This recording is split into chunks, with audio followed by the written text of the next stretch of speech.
We try to bring you high-quality educational and informational content every single day. Why do you think the price is having such an anemic time? The news story of the hour. Jump onto the chart. Is this the beginning of a massive financial unraveling? We got to add a little addendum to the show map today.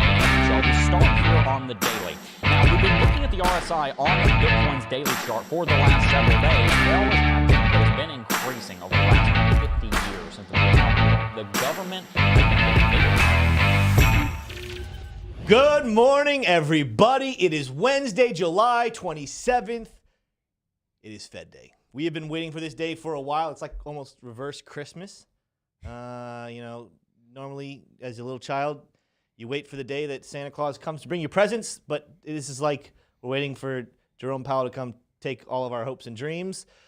Maybe he'll give us some new ones. We will have to see. But welcome to Coffee and Crypto Live. I'm so excited to be here with all of you guys. My name is T.A. Tim.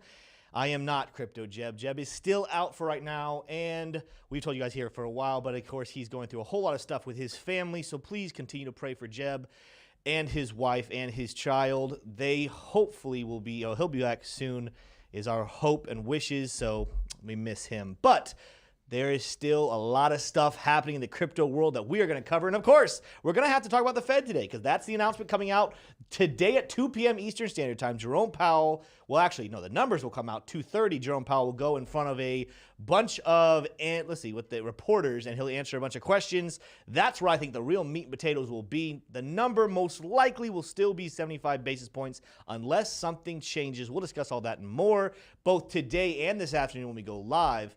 However, there's still so many things, so many options are going to be there. We're joined today on the show by Caleb Franzen a little bit later around 10:20. But before we even get there, I want to introduce you to two of my favorite people in the entire world. One of them is sitting to my right, the other in front of me. That is T-Shroom and Smay the Turtle King. And today, boys, I think we've practiced for a little bit now, so how are you guys doing today? 1, 2, 3. Better than we deserve. It's not the best we've done yet, but I liked it better than the original one we did yesterday. But, improvement. Improvement, I will say. It's getting better, you might say? It is getting better. Better than we deserve. Yes, is one way of putting it. Yes. Yeah. Good. Hey, Smay, how's Reels on Reels going? Was there supposed to be an update yesterday? Was there supposed to be a post? You're really mean to me. You're so mean to me. What happened? I have to, Tell your fans. I'm not trying to be mean. I'm trying to help you set up so you can tell your fans hey guys, why there was no video yesterday. It's a good reason. Usually today my days are going pretty good. Today's been going really pretty sour, I'd have to say. Tim's been really mean to me. I have not been mean to you. I really, I'm going to say this very nicely. I really have to use the bathroom. Yes. But another thing I would love to do is read green names, but I'll real quickly give an update on Reels on Reels. Reels on Reels, guys. I had edited the videos. This is great. It's going to sound like I'm making all this up to just keep stringing it along. I edited the videos, and then my Premiere file crashed, and now I have to start from scratch again. So I didn't get to upload them tomorrow. But I have literally, guys, I have 7 videos recorded. So you're going to get like 7 videos being posted within the next couple days, probably today. Good. So my goal is to get at least one of them up today. So thank you guys for being patient. But anyways, I'll read some green names here. We have Mitch Shaw. Nice. We have Gia S. We got Adam Rourke. We got Colin McDonald. We got Adam Rourke again. We got Sultan of Salt. We got the Saltster. Who else we got? I'm seeing a lot of repeat names here. We got Dennis. We got Crypto JMP. We got Crypto Set Guy. We got Matt C. We got Corey Franklin. That's a new one I haven't seen. We have Agent Gold. We have a Mellow Fellow. We have GoGo CJC. We got Eye of the Beholder, and B stands for Bitcoin in this case, so it's a Bitcoin holder. Eye of the Bitcoin holder. And then we have who else we got here? We have Troublesome Creek. And we have, that's all I'm seeing, actually. That's all I'm seeing. So shout out to you guys. You read all the blue names, too? Read all the blue, well. Dennis Pizarka, there's Crypto Set Guy, Kelly Kellum. Dennis Pizarka is not a blue name. No, he's green. He just popped up on my thing. Oh, he just did? Oh, shout out to Dennis Pizarka. And then also shout out to Kelly Kellum. And then Shannon Sharp usually is here. All of you guys. A shout out to all you guys. Yep. Anyways, back to you, Tim. Well, we do love all of our members. Thank you so much for joining us each and every single day. But guess what? It is Coffee and Crypto. So if you do not already have your coffee, go grab that coffee. We're about to jump into some crypto. I had my coffee earlier. The other thing you need to do, though, is hit that like button. And if you are new here to the channel, smash subscribe to join in for content each and every single last day. But the only reason we're able to come to you guys every day and we're able to keep these lights on and we're able to make these videos is because of some of our sponsors. And we got a really cool sponsor today. And again, you guys have heard us talk about it before, but Unstoppable Domains is phenomenal and has some breaking news. I don't know if anyone else heard this, but Unstoppable Domains is now a unicorn, meaning that that company has a $1 billion valuation. And we're going to look at something about that here in just a little bit. But what's really cool, if you guys don't know what Unstoppable Domains is, it's going to allow you to purchase your domains. And here's the thing. Yes, we're in a bear market. Yes, we're towards the bottom. Yes, people are probably trying to pinch pennies as much as possible. However, if you believe in the future of crypto and you think that this is how the world will operate, you're going to want to lock down your domains today, and Unstoppable Domains is how you're going to do that. And it's not just so you have your domain so you could buy an NFT or just, flex that you bought your domain.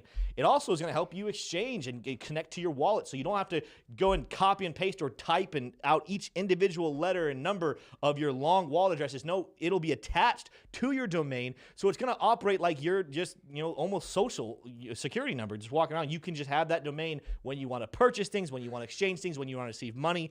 If you do not have yours locked up today, make sure with the link down below you go check out Unstoppable Domains. It doesn't just help you, it helps our channel. And again, it's the future of crypto. But that article, I'm going to throw it. Can I say something about Unstoppable Domains real quick? You have a little bit of time to talk about Unstoppable Can I have 3 seconds? You can have 5 seconds. Wow, I'm not going to abuse that time.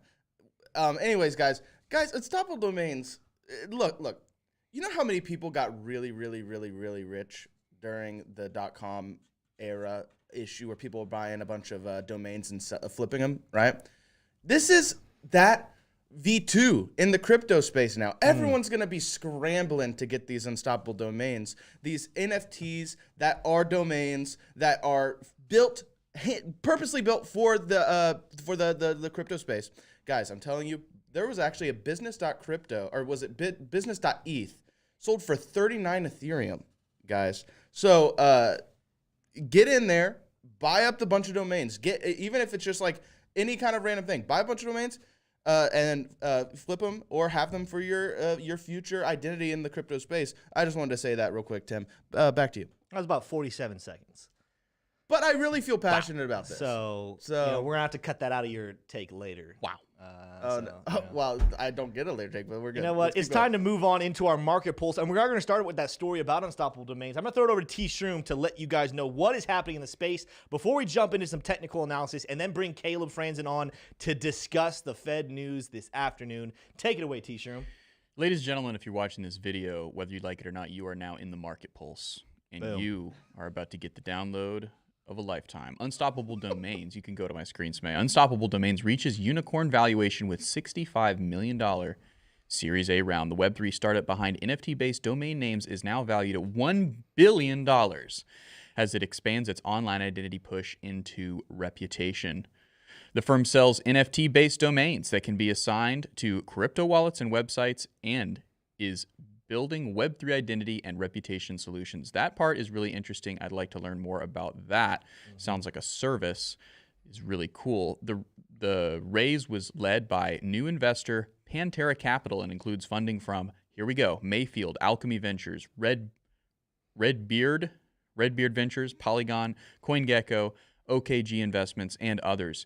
Previous backers, Draper Associates and Boost VC also took part. So some pretty big names there, and some ones that you may not have heard of, certainly some I haven't heard of. Really exciting investors there. When you take on funding, you take on a lot of responsibility, said presumably their founder and CEO of Unstoppable Domains, Matthew Gold. So saying when you take on funding, you take on a lot of responsibility. That's certainly true. You have one day to celebrate and take the victory lap, have a glass of champagne, and then the next day, you're right back to work. So not wasting any time there. Gold said that Unstoppable Domains has registered more than 2.5 million crypto domain names to date, including with extensions such as .crypto, .bitcoin, .nft, .blockchain, and .dao. Registration starts at $5 per domain. Hey, that's pretty cheap. That's not bad. And can range into the hundreds of dollars. The firm claims it to have generated more than 80 million in sales so far. So really big ups to Unstoppable Domains. And I heard from a little birdie that they actually this was covered in the Wall Street Journal. Yeah. So that is really exciting. For those of you who have bought a subscription to the Wall Street Journal, not me. Yeah. I think one of our staff member Manny does. So that's really cool. That would be a Manny thing to do. But yeah. If Manny's watching, I love you, Manny, but that would be a Manny thing to do. Moving right along. The IMF says the Bitcoin crash hasn't harmed global financial stability. Now, this is a really interesting article. The timing is a little interesting. I'm not going to get into it too much. I have a couple things highlighted, but I've got a takeaway for you all. In its World Economic Outlook update, Gloomy and More Uncertain reports, that was the name of their update, Gloomy and More Uncertain, report published today, the IMF acknowledged that the crypto market has experienced a dramatic sell-off, but added that it hasn't yet hurt financial systems. So it's interesting that the IMF is even doing any kind of outlook on the article breaks that down. But I actually went back and read the entire IMF blog, and what this blog is really about is, and you can leave the screen, but what the blog is really about is whether or not nation states should adopt crypto. And it seems like they're almost coming out and kind of making an argument for not doing that, for not adopting crypto as a legal tender. And what that leads me to believe is, why are they making this argument now? And I think it's because, as you see inflation rates skyrocket across the globe, and central banks are having to raise rates at unprecedented rates of increase, I think that there's probably some countries around the world that are starting to take a look at adopting Bitcoin as legal tender. And so it's really, I think what's going on here is that the IMF is kind of giving a last-ditch effort to try and dissuade countries from doing that. So an interesting headline there, something that could potentially be a bit of a hint that we might get another national adoption story here soon. Yeah.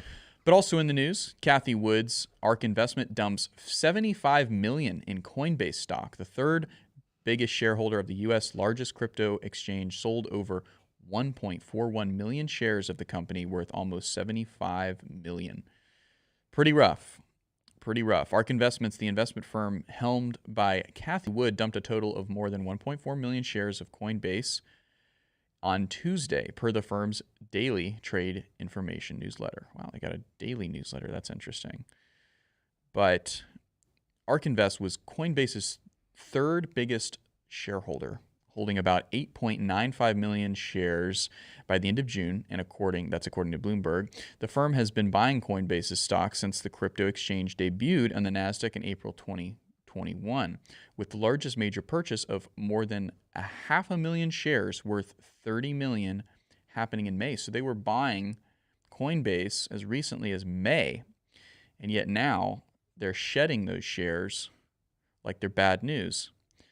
This comes in the aftermath of reports that the U.S. Securities and Exchange Commission is investigating Coinbase for allowing Americans to trade in tokens that should have perhaps been registered as securities.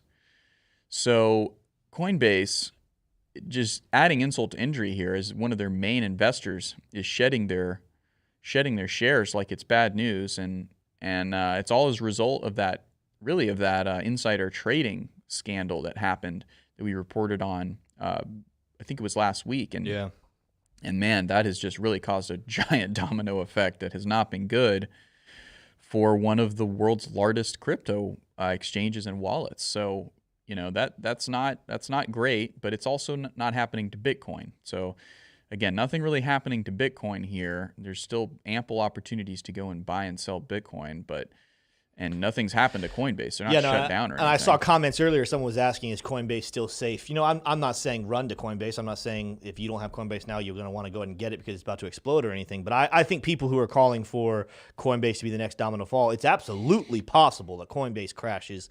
But I think it's a little too early to go crazy far. What I would say is, if you have a significant amount of money in Coinbase, you really should at least start exploring moving that into a cold wallet. And again, if you guys are looking for a cold wallet, you don't have one, there's a link in the description down below for Ledger. Great product there. But there's lots of good options for cold wallets, so choose one. But that's, if you're concerned about Coinbase, what I would say is don't freak out and go crazy, but at the same time, prepare yourself just in case.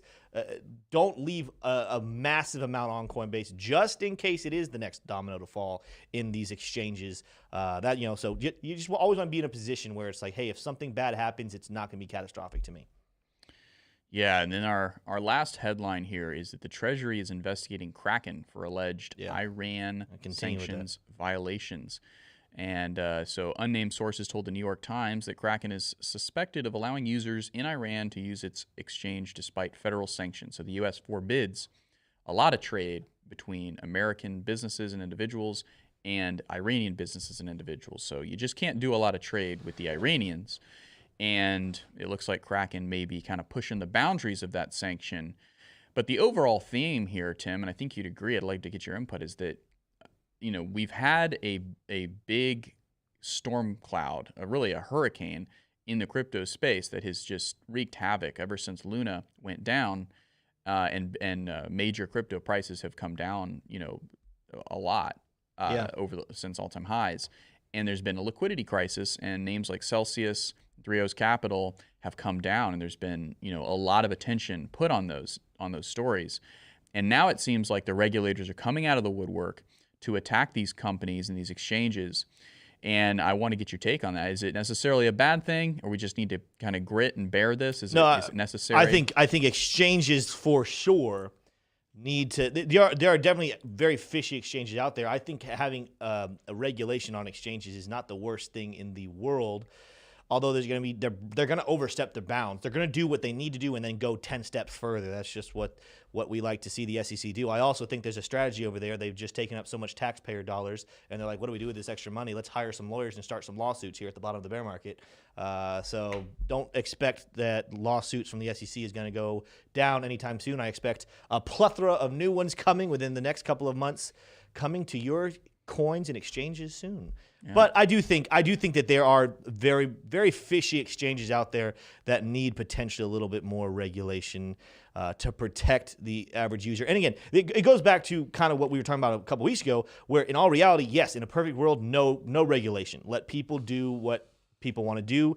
Every single person should be responsible for themselves. So if you go in with a bad company or a bad coin and you lose everything, in all reality, the responsibility should be on you. The problem is we live in a reality that's not how it works. There are too many people being involved that are not educated enough to understand how to handle their finances correctly, and they get burned, and then they want someone else to pay for it. And it's like, okay, so as long as we still live in that reality, regulation is not the worst thing in the world. It's just going to make the space not as fun as we really wanted it to be. But, let's go ahead and transition. We got a couple of minutes here before I bring Caleb in. And I know I told him we're going to bring him in at 10:20. So we're just going to do Bitcoin TA. And I know he's going to bring up more himself because he looks at charts all the time. But go ahead and go over to my chart real quick, Smay. I want to show everybody what is happening. I was looking at the 4-hourly chart earlier this morning. I talked about this on Coffee and Crypto yesterday morning. I also talked about it in the afternoon video we made. So in case you guys are wondering, oh, look at that. Bitcoin jumped right there or bounced right there. Why was that? Well, if you use the Fibonacci, going back to this bottom we had back here on July 13th, after we heard that CPI number come out 9.1 to this top that we had here a couple of days ago on the 20th, guess where we bounced? Right there. Boom. Golden pocket. And right now we are working to kind of wrestle. This morning when I was looking and doing my TA, I was looking at this and it was funny because that's why I was down on the hourly chart. We were wrestling with the bottom level of this used to be support on this falling wedge, now turned resistance, but we did break through it here 2 hours ago. So now Bitcoin is climbing. So you might be asking the question, hey guys, what is the next number for Bitcoin? Of course, that's going to depend a lot on what Jerome Powell says this afternoon. But one of the tools you can use, and I'm not going to be able to do crazy amounts of technical analysis right here, but I was looking at Fibonacci even in the shorter time frames. Let's look at this right here. I think a significant level we're about to touch right there around 21,500. I think another one going up to 0.382 is going to be interesting with my prediction for Friday around 22,000. After that, as we expand, you start to come up to 22.5, then you get to the golden pocket around almost 23. The top side of the golden pocket is actually right there below 23,000. Let's wait to see what those levels happen. let's see if for some weird reason Jerome Powell says 50 basis points, we could actually see a nice spike in this price. If he says 75 and gives us reason to believe it's all up from here and we kind of fixed inflation, I think it'll kind of slowly move upside. If he goes 100 basis points, that's when I think we're starting to see a downward movement in the price. But we will have to wait until this afternoon to see it. But just so you guys know, levels to watch for during this rally, we are currently sitting at the 0.236 level, which should give us a little bit of resistance. If we can break through that and the bulls can keep going, the next one I'm looking at, more than likely, you could kind of come to the bottom level right here on 21.7. But I wouldn't even be surprised to see us pump all the way up. We saw this in the last couple meetings, and right before it happens, a little bit of a pump. People kind of throwing in the last-ditch longs just in case it's what they suspect. So maybe we get a pump up to 22, like kind of hover there for a little bit, and then continue to climb. But that's all the TA we're going to do today. And from myself, I know Caleb's going to come on here in just a second, and he's got charts and on-chain metrics, and he's going to talk about everything he's been doing research on. So with that being said, if you have not already, smash that like button, subscribe to the channel, and welcome one of my new favorite people in the crypto space. We got to interview Caleb here a couple of weeks ago, and I had to have him back. So I'm so excited that he's going to be here with us this morning, and he's going to be joining us this afternoon. Caleb, how are you doing this morning? Tim, I'm doing great, man. Great to see you. Super excited for FOMC day. So all geared up and ready to rock and roll, man. Can I say something real quick, Tim? Yeah, you can. Yes. You know, guys, I really like Caleb Franzen. You know, I really like Caleb Franzen. I mean, one of the favorite people we've ever had on the channel. Just wanted to say that real quick. Back to you, Tim. Yeah, well, that was a lot shorter, like closer to 5 seconds. With a little over, but I'm gonna let it slide. I'm working on improving. it. I'm working on it, on those short takes. Anyway, Caleb, we got a lot of places we can go. I could sit here for a long time, but I have one article I actually want to go ahead and talk about. Maybe you've seen this, maybe you haven't. I'm assuming you probably have. But Smay, go to my screen real quick. And this is going to kind of set the stage for what we discuss here the rest of the show. We'll probably take a break somewhere in the middle, answer some questions. But yeah, ex-Goldman executive warns economy will drop off a cliff, crypto will rise. So we're talking about Raoul Pal here. So I got a couple things highlighted. Raoul Pal believes that crypto has probably bottomed and the global money supply is bottoming out and ready to go higher. The ex-Goldman executive warns that slow growth results in a drop in bond yields, inflation, and improvement in the crypto market sentiment. So going more specific, he says that the U.S. money supply increases and the bond yield drops. This is likely to push investors into more volatile digital assets. Going even further, he talks about the M2 money supply, saying an increase in M2 money supply is the result in a decrease in bond yields, inflation, and a recovery crypto. He's quoted saying ISM is inverted and the money supply looks like it should start bottoming out and going higher. If it goes higher, crypto should go with it. Now that makes sense because as economic weakness comes, the central banks start coming into play. Liquidity starts being pushed into the system. And the last thing I want to read from this article, he says, Powell also noted that the money supply growth has started in China, and this phenomenon is likely to be witnessed globally. An increase in money supply improves the macroeconomic outlooks for crypto. So this is really interesting. We talked about Raoul Pal earlier this week on our show and how he believed the bottom actually probably is in. If you're not off my screen, you can go ahead and go. I want to hear what your thoughts are about this, Caleb, and how he's saying, the money supply actually, they're starting to print more in China, and he's expecting that to go global. I've heard that from other people as well. What are your thoughts about the bottom of Bitcoin? Is it already in, and do you agree with Raoul Pal about this evaluation of the market?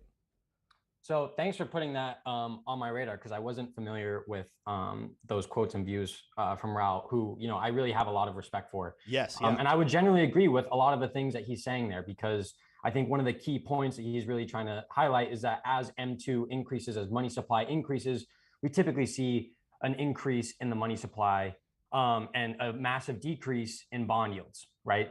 Mm-hmm. However, I would push back because I think that as money supply increases, we would expect to see bond yields fall, but it's not necessarily true the other way around. We can experience an environment where lower growth expectations and lower inflation expectations are pushing bond yields lower, but the Fed is not necessarily easing in that environment, right? They could just be pausing interest rates. They could just be essentially leaving them where they're at, but it's not necessarily true that a decrease in bond yields is foreshadowing or necessarily forecasting that the Fed is going to pivot.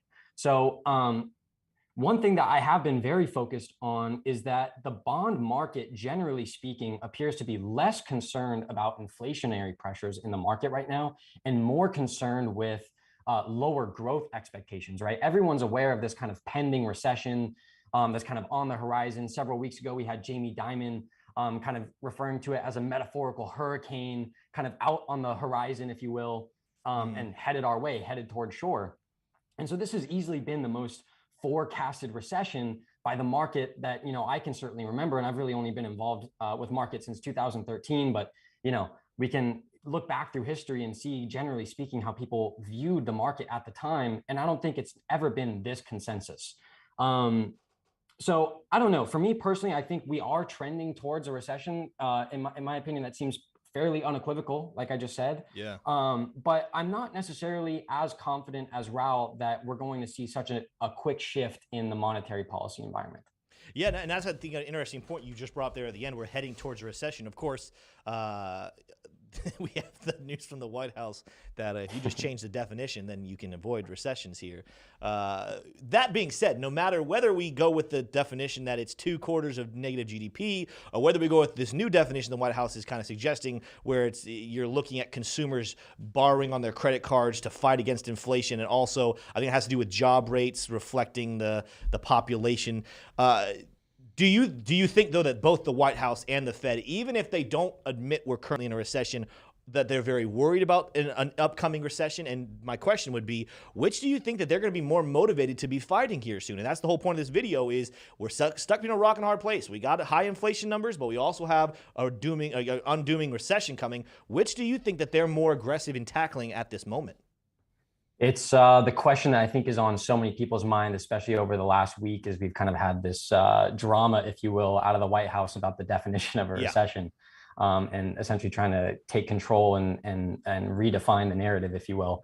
So I think politically, of course, the White House does not want to discuss or admit that we're in a recession or trending towards a recession, especially with kind of these midterm elections coming up, right? That's no secret. However, at the same time, the number one cause and concern on voters' mind right now is inflation and higher consumer prices. So the Fed is really stuck, or not the Fed in this particular case, but the White House is really stuck. Do we want to pick a recessionary battle, or do we want to pick an inflationary battle?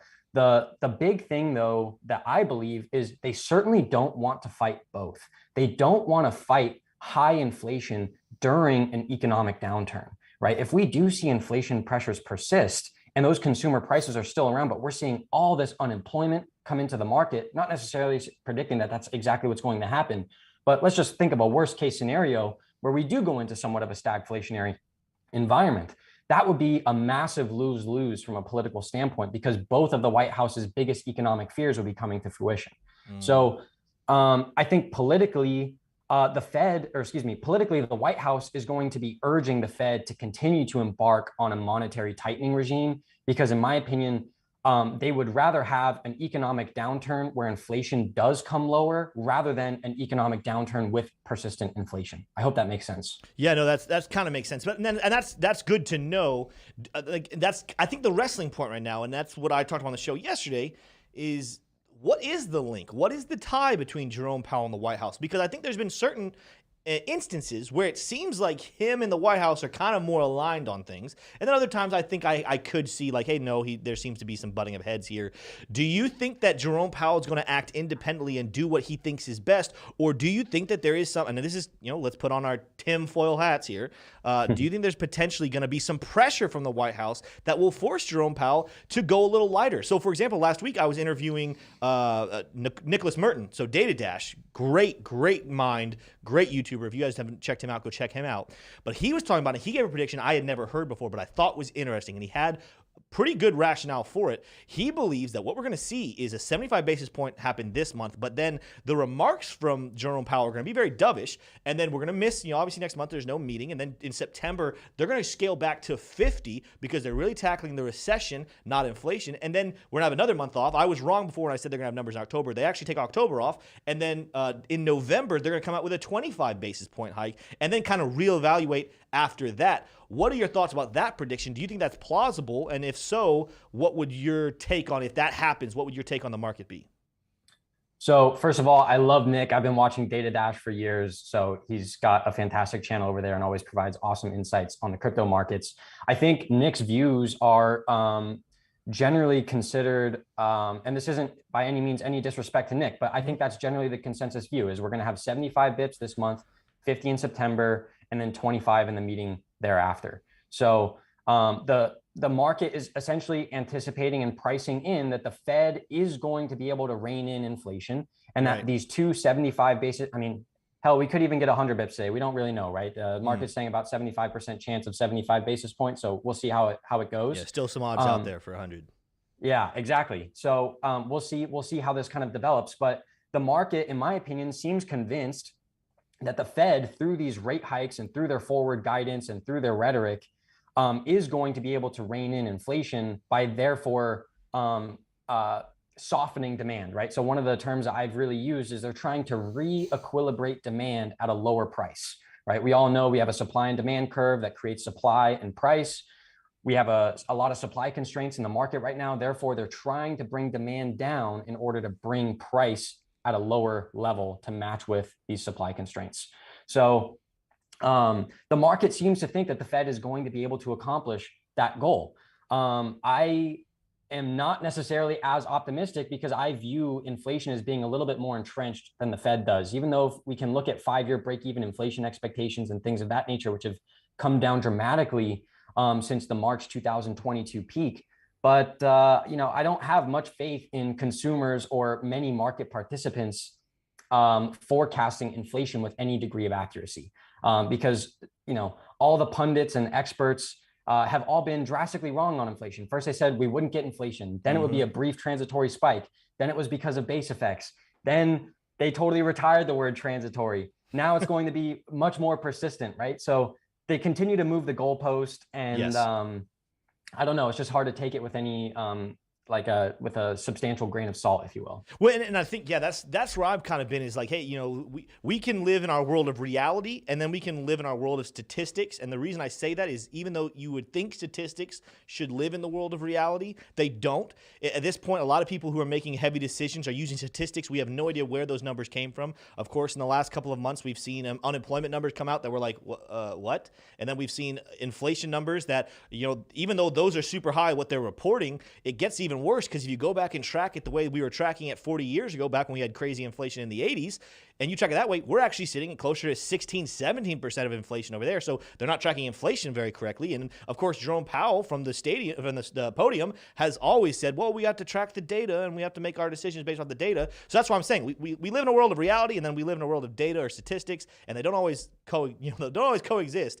The everyday human, those watching this channel, those just trying to live life, they're watching every single thing they spend money on go up. Their paychecks stay the exact same. Some people are being laid off. It is getting crazy out there, but yet we still have the Fed and the White House and a lot of people in Washington living in this world of, well, the data shows everything's still okay. It's not really that bad. So that's why I'm kind of like, listen, if we're going to wake up and live in reality, we need to be tackling inflation hardcore. But as long as they can find data points to say that inflation isn't that bad and that technically we're not in a recession, but we could head there, don't you think that there's a good chance that they could use those data points to then tackle that recession? And then what Nicholas is saying is 100% correct, that they'll actually end up scaling back. We'll just push that, kick that can down the road. As bad as that would be for the economy, I think that could be a really good spot for crypto, and we should take advantage of it if that is the case. Yeah, no, I would agree. And I think generally speaking, the White House is kind of living in much more of a fantasy land than the Fed. I think the Fed is actually very cognizant of the predicament that they're in and recognizing that they are in a very difficult situation because, from all the speeches that I watch from current or former Fed officials, they're all basically saying in order to ensure long-term economic growth, in order to ensure long-term health of the labor market, we need to bring inflation down now. We can't let our foot off the gas pedal when inflation gets to 5 or 6%, because, we saw this in the 70s. Right, where we had a massive inflationary boom in the mid 70s. We entered into a recession, but inflation continued to heat up during that recession. At the tail end of that recession, inflation peaked and started to roll over. We got out of the recession and inflation continued to moderate until like the mid to late 1970s. Okay. Then towards the tail end of that decade, inflation blasted through the mid 70 highs. So all of a sudden, inflation just continued to run rampant shortly after the recession had finally finished. That is honestly one of the worst predicaments that the Fed could put themselves in, because they can't just keep flip-flopping on monetary policy. That would do even more damage to their credibility and for the long-term health of the economy. That's why when Volcker came in, he came in extremely hard, raised interest rates to, I think, from basically 10% to 20% on the federal funds rate, or roughly 18 or 19%. Yeah. And really tried to intentionally not destroy the economy, but induce a recession. Yeah. And that's exactly what happened. And if you look at, I've been reading a book, I think I actually have it on my desk, but it's called Lords of Easy Money. And there's a fantastic quote in there, and I'm not going to say it verbatim, but essentially at the time, no one thought that Volcker and the Fed would be able to raise rates. Then once they started to see him raise rates, they didn't think he would be able to continue to do it, because they all thought that the Fed was going to pivot as a recession ensued. But it was the exact opposite. They kept putting their foot on the gas pedal, and they basically sacrificed the economy to kill inflation. And so there's so many comparisons that we can draw in the current environment versus what was happening in the 70s. But sorry, that was a bit of a tangent, but to tie it all back, that was good. I liked it. Yeah. If we do kind of get into an environment where the Fed does put an emphasis on economic growth over inflation, therefore pausing or pivoting outright in their monetary policy, I totally agree. That would be extremely bullish for risk assets across the board. Right. I'm just afraid that we're not seeing signs of that quite just yet. Well, I just would love to explore it. I've been doing some history of recessions and then the responses of the government and the Fed and everything. And I think you've done a little more than me. I would be interested to do more even in that timeline. I haven't spent a lot of time in that timeline, but I believe you're talking about in the 90s when he came in. But when he came in, the reason people thought it wasn't going to work is because people have gotten so used to Keynesian economics, which just means flood the economy with money. It'll sort itself out. And never once has it actually happened. It just gets worse and worse and worse until somebody actually takes financial responsibility. And yes, like I think that's a great way of putting it, whether they wanted to put it that way or not. You got to, at some point, you kind of almost intentionally shut down the economy to fix the problem, fix the bug, and then you reopen. And guess what? The United States economy is still, it's not doing well now, but it after those years in those 90s, when he fixed it, it had some great years there. And then, of course, we started the Keynesian economics all over again. My question is going to be, is Jerome Powell going to be that intelligent to do that? Or is he going to go after, I know the big thing is credibility. I know you've mentioned that, and that's a great point that he's losing credibility. But at the same time, I don't know. It's just this feeling that there's powers behind him that it's not necessarily always Jerome Powell getting to make his own decision. We will see, though, this afternoon.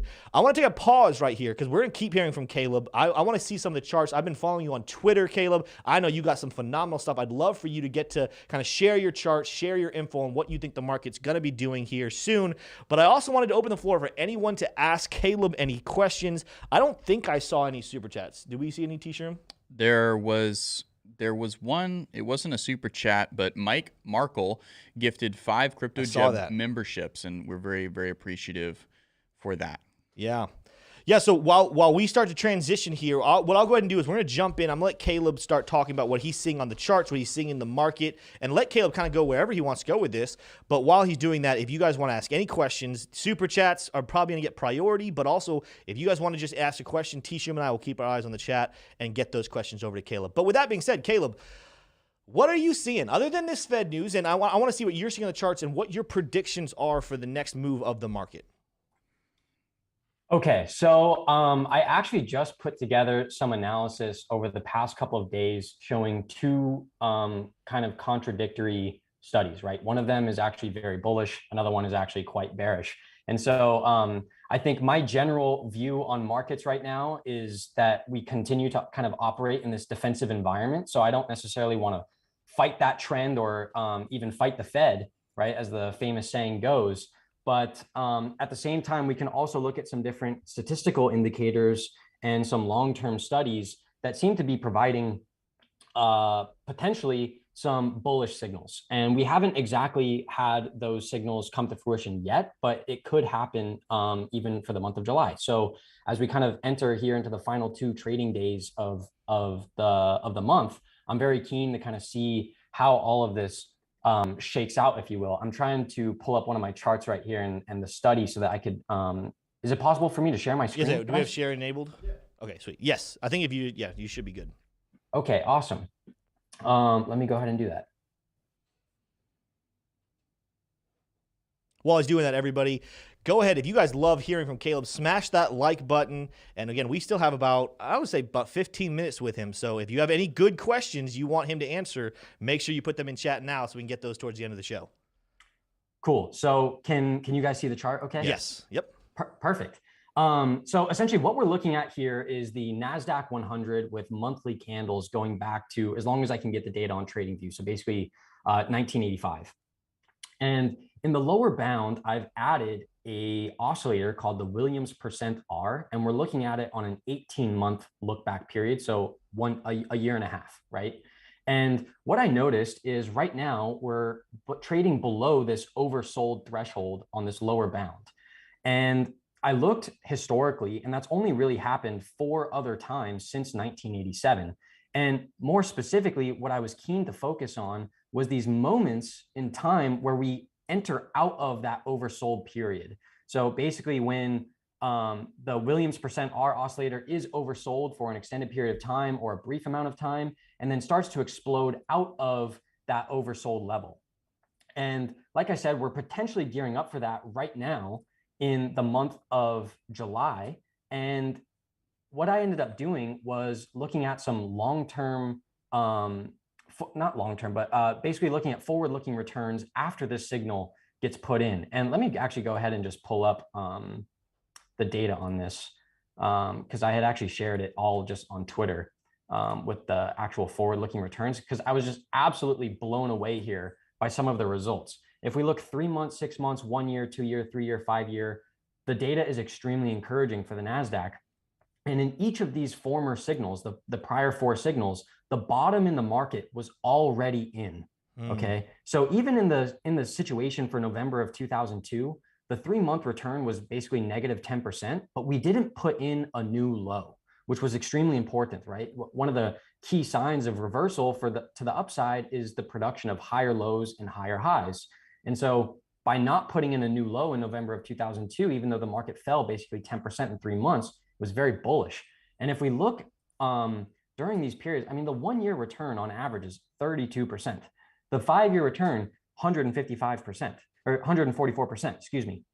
And so when we think about a 5-year return of 2.5x our initial investment, I think it's really bullish overall for what we're seeing in risk markets, right? If we do see this signal complete for the month of July and accelerate above that oversold threshold, that could generally be like, I don't foresee an environment where the NASDAQ 100 is ripping higher, but crypto continues to fall, right? Unless we get some massive contagion event, which is certainly possible. True. But I think generally right now, it's just been one big macro trade as rates have been rising, risk assets have been falling, and investors have been shifting into a defensive position. Yeah, and I do think, I mean, I want to hear what your take is on this. I do think that someday we will see the NASDAQ and the stocks and crypto actually start to separate, because right now they kind of move in tandem like you're kind of pointing to. But I expect when the split happens, we're going to see crypto be the one climbing with the NASDAQ and with other stocks kind of moving sideways or downwards. What are your thoughts about that? I would agree. Yeah, I definitely agree. I think it's going to take some time. I'm talking like 5 to 10 plus years before we see a formal kind of deviation where Bitcoin is basically moving without the stock market. And in my opinion, even without the broader crypto market, I think we will kind of get to that, not like a depegging or something like that, right? But just like that deviation where Bitcoin in and of itself is trending above and beyond what's happening in stocks and broader crypto. Awesome.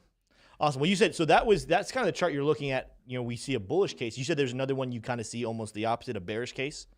Yeah, for sure. So it actually kind of ties back into so one thing that's very important, right, is that study, we cannot do these kind of quant studies, if you will, and simply operate in a statistical vacuum, because there are real macro factors that are driving markets. And it's important to kind of contextualize, hey, we don't just operate in a vacuum. The statistics may be bullish, but we need to be mindful of what's actually happening fundamentally in the economy.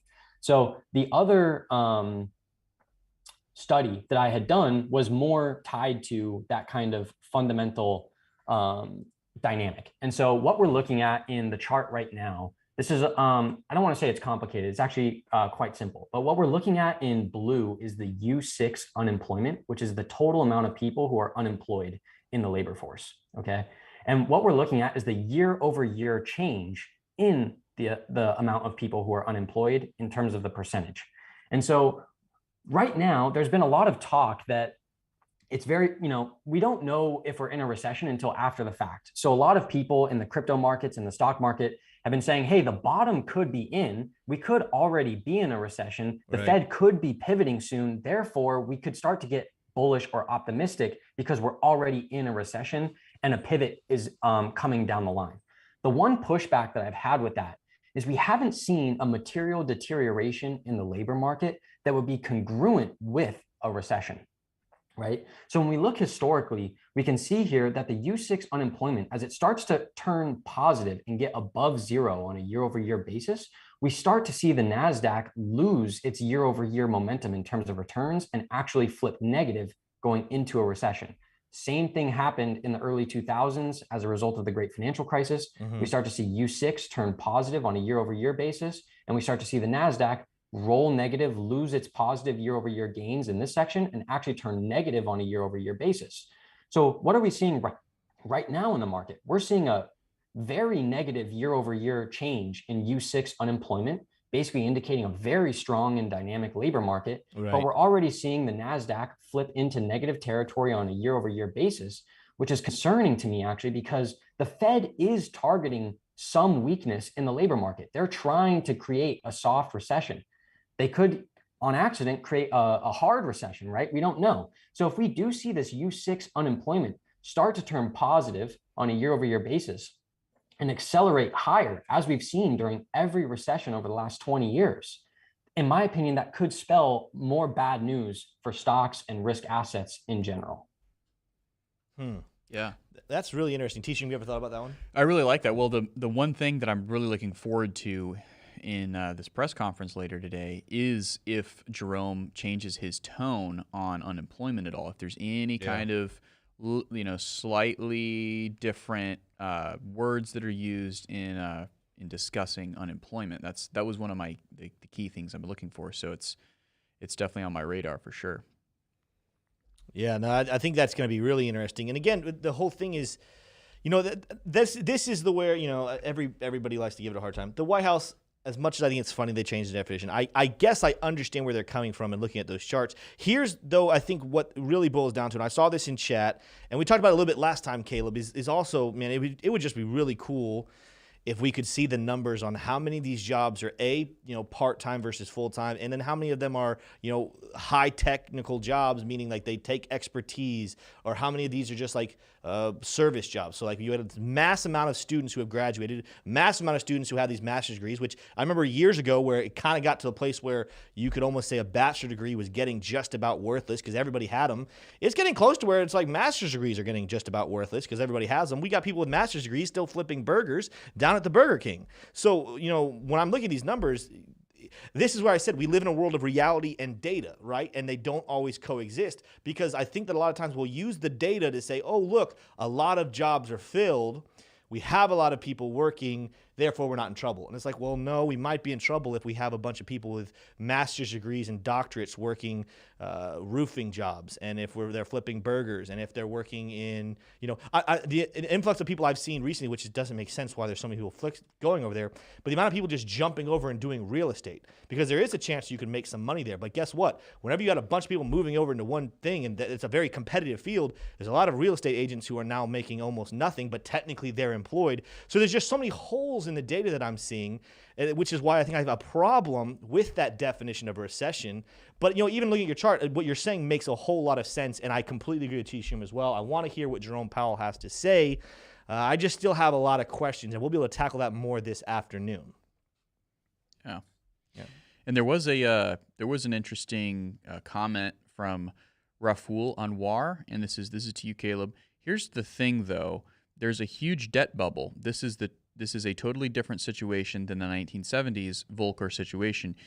You guys do not cover this at all. You aren't telling the whole story. So, he gets a little bit inflammatory there toward the end. But Say it again. Read the comment again. Yeah, for sure. Here's the thing, though. There's a huge debt bubble.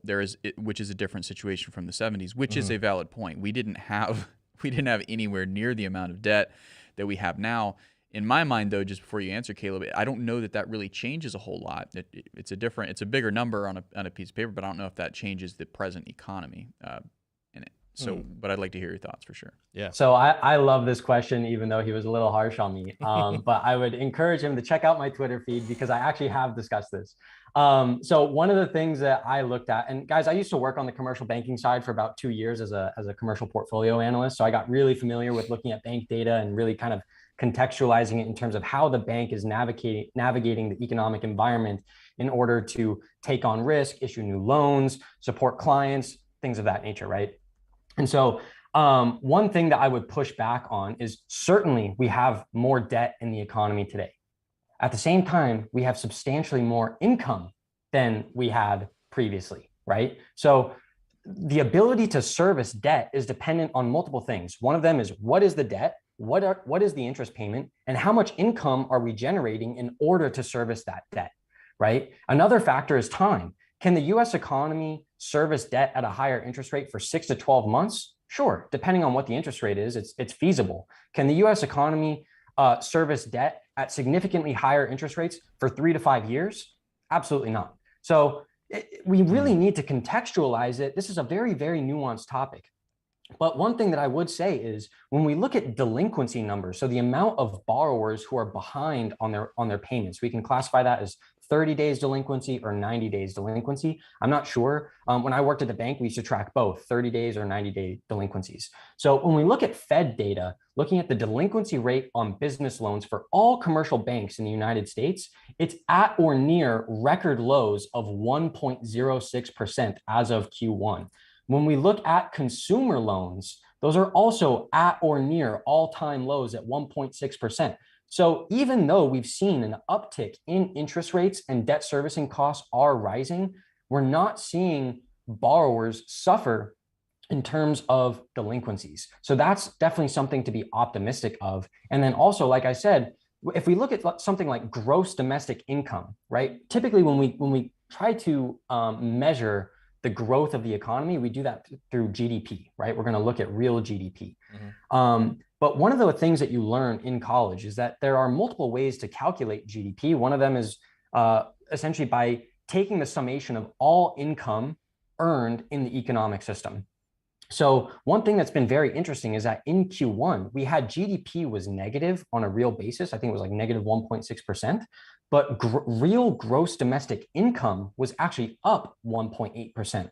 So I forget who it was, but it was one of the Fed one of the Fed presidents who had come out and said, we're seeing this very strange divergence in gross domestic income being high, but gross domestic product being low. And so I would just push back on what his name was, Raul. You're right. Yeah. Yeah. Okay. Raul Paul. Yeah. No, I don't know what my brain freaked out. There, you're good. Are you talking about the guy who made? You talking about the guy who left the chat, the comment? Yeah. Yeah. His name was Rafael Anwar. Okay. So I would just push back and say we certainly have more debt. It's definitely something to be concerned about, but we need to contextualize that with the gross domestic income and the ability of borrowers, both consumers and businesses, to repay that debt over short, medium, and long-term timeframes. Excellent. That's the correct answer. That's maybe not a super digestible answer, but that is the correct answer. And you said it very well, Caleb.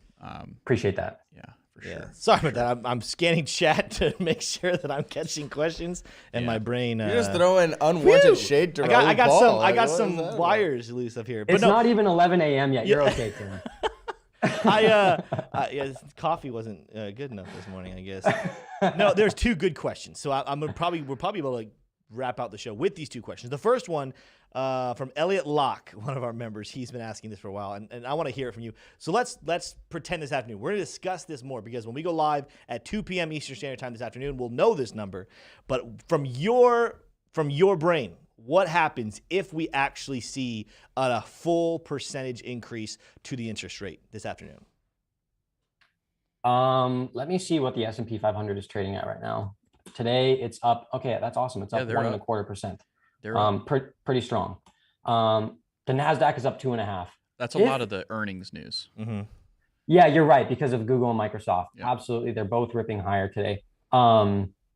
Yeah, like let's look at the equal weight. So we can look at RYT, which is the equal weight S&P 500. Even that is up 2.25 today. So that's up even more than the market cap weighted S&P 500 index. So this is a broad market rally that we're seeing today as the market continues to price in and expect 75 basis points in today's meeting. If we see 100 bips, I would not be surprised to see almost all of those gains go away. I don't know how much it would fall in a single day, but I wouldn't be surprised if we did see a substantial reversal back towards a 0% day for the S&P 500 and for the NASDAQ. Yeah. And I will point out, if you go to my screen, Smate, really quickly, if you can, that this is the first time, and it's at 23% that we could do a 100 basis point hike. It's not 0, and this is the first time that the question has been could it be 100% basis point hike, not 25 or not 50, excuse me, because 75 is more than likely what we're going to get, but the other percentage that's been the second place prediction has historically over this rate hike season has been, is it going to be 50? But that has flipped. And so that alone is signaling, some not hawkishness from the Fed, but expectations of increased hawkishness from those CME future traders. That is, we'll have to see. Again, that's the other really big thing is whatever happens this afternoon, we won't see any more interest rate hikes until September. We got 2 months, so that's why I think it's going to be big. The last question, and of course, the reason I chose this one is because I think this is the question everybody wants everyone to give their opinion on. I want to make sure I get the name correctly. He commented here just a second ago too. Blaine Grauman, I think is how his name's pronounced. Pretty much he asked what's on everyone's mind. Caleb, do you think that the bottom for Bitcoin is in? If you do not think it is in, where do you think it'll be? Not financial advice. Look, I think when I was on the show maybe a week and a half or 2 weeks ago, I had said that the bottom, I'm leaning towards the idea that the bottom is not in and that we will likely make new year-to-date lows. I think generally my view is still the same, but I would put a less likelihood on that. I think this recent rally that we had to 24,000 and seeing rejection and sell-off, I think we're trading just above 21,000 today. I think that's encouraging, but I'm keen to see where we actually start to see another higher low and another higher high, right? I think we're still too early to say conclusively if the bottom is in. I think, again, a lot of it really does kind of hinge and depend on the macro picture, right? That study that I showed you with the unemployment, U6 unemployment on a year-over-year basis, if we do see a material deterioration in the labor market, that is going to put asset prices lower, right? If it does that to the NASDAQ, imagine what it's going to do to crypto and Bitcoin, right? So essentially, basically saying if the labor market gets worse, which the Fed is outright targeting, we should expect to see asset prices underperform drastically. But if we look at the other study that I looked at, if we just look statistically in a vacuum, we are on the verge of a very bullish signal for the NASDAQ 100. And if we get that bullish signal for the NASDAQ, why wouldn't crypto and Bitcoin do very well? So we're really on this kind of precipice right now. I would say my general takeaway is the same. I don't believe that the low is in, but I'm warming up more and more to the idea that it is. Yeah, I think there's something that T-Shroom said a couple of days ago that was really good, and it was really good self-assessment. He's like, man, I think I just felt for the first time in a while, I felt the FOMO. Slip into my stomach because there's still so many reasons that sometimes people want to ignore to say the bottom's not in just yet. And I agree with what you're saying, Kel. To me, I'm kind of the same boat. I think we're going lower, but if you were to ask me 2 weeks ago what my odds are of seeing a lower price versus right now, I would say those odds have gone down. But even how much of that is just the FOMO starting to slip in because it's really easy right now to focus on the good stuff. It's really easy to focus on predictions where we have experts saying the bottom is in, we're going to go up. I mean, like you said in the beginning, Raoul Pal, I respect him very much. So anything Raoul Pal says, I'm going to give it my ear Doesn't mean I always agree with him. And again, there's other experts saying, no, the bottom definitely is not. And there's people saying I'm waiting for $10,000 to buy Bitcoin. And I don't know if I agree with that person. I don't know if we have to go that low. The point still stands. Nobody knows when and where the bottom will be. And I want to make sure I don't set myself up for failure by FOMOing into the market just because I'm surrounded with people who are super optimistic right now and then end up finding out later, man, if I just waited with my initial instinct and what I was reading on the charts and when I was looking at the fundamentals and waiting for those lower prices, I should have waited for then. But you want to know, I mean, and Caleb, I want to hear your thought. Do you want to know if anyone's out there listening right now, as a retail investor, we don't get to participate in manipulation. We're not the whales. We're not the institutions. If you're wondering, Tim, how do we hedge ourselves to get as low of a buying price as possible, the best way to do that is to DCA. So whether we go up or whether we go down, you continue to hedge your bet throughout the whole process. What are your thoughts about that, Caleb? Are you a DCA or are you kind of like, I just pick my spots? I'm DCAing. I did a post basically like a week and a half ago when price got back above 22,000. I paused my DCA schedule. I didn't have much faith in that rally. I would just like to echo one of the things that you said about FOMO. In the newsletter that I wrote this past weekend, I mentioned that I, of course, had FOMO during this market upturn, right? I'm looking at it saying, oh, should I have been DCAing more aggressively during this period? I've certainly increased my exposure during this period, but I want to be very cautious, right? And one thing that's so important to recognize is the innate bias we have for our portfolios to go up, and therefore to feed ourselves narratives or perspectives that reaffirm what we want to see happen, right? So as the market starts to kind of rally and chug higher, it feels like kind of the drums are getting beaten a little bit louder, right? Everyone's a little bit more enthusiastic. Hey, this could be the moment. Is the bottom in? People are starting to celebrate and it feels really good.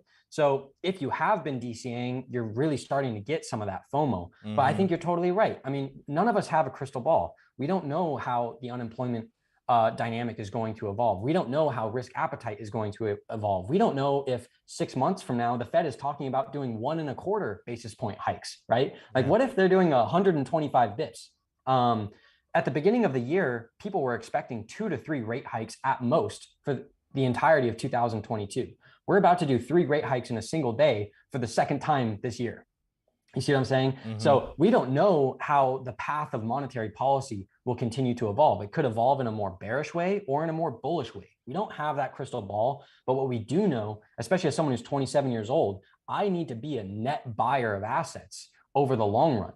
And so I could have certain periods of time where I decrease my exposure, shift my risk tolerance and things of that nature. But what I do know is, hey, I'm only 27 years old and I need to be increasing my exposure to assets over time.